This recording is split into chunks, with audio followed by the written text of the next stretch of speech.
വലതുപക്ഷ മാധ്യമങ്ങളുടെ തുടർച്ചയായിട്ടുള്ള ചോദ്യം ഈ SIT സംബന്ധിച്ചാണ്.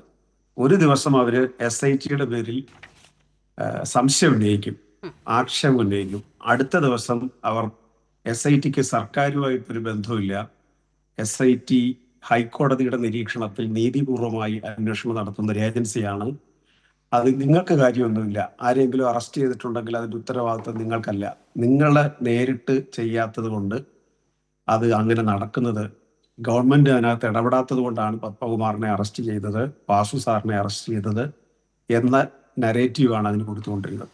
അപ്പോഴെല്ലാം നമ്മൾ ഇത് ആവർത്തിച്ച് പറയാറുണ്ട്. അതായത് ഇത് 2019 തുടങ്ങുന്നത്. ഈ അന്വേഷണം ധാരാളം പേരിലേക്ക് എത്തും.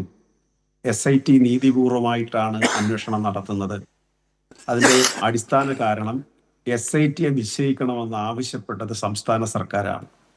സംസ്ഥാന സർക്കാരിന്റെ മടിയിൽ കനമില്ലാത്തത് കൊണ്ട് CPM ഭരിക്കാൻ ഏൽപ്പിച്ചവർക്ക് ഇക്കാര്യത്തിൽ വീഴ്ച പറ്റില്ല എന്ന വിശ്വാസമുള്ളത് കൊണ്ട്, അഥവാ വീഴ്ച പറ്റിയാൽ അവരനുഭവിക്കണം എന്ന ധാരണയുള്ളത് കൊണ്ട്, ഒരു മാൽ പ്രാക്ടീസ് നടത്തുന്നവരെയും സംരക്ഷിച്ച ചരിത്രം CPIM ഇല്ല എന്നുള്ളത് കൊണ്ട് വളരെ ആത്മവിശ്വാസത്തോടു കൂടിയാണ് CPIM ഈ അന്വേഷണത്തെ നേരിട്ടത്, അഡ്രസ് ചെയ്തത്, അതിന് പിന്തുണ പ്രഖ്യാപിച്ചത്.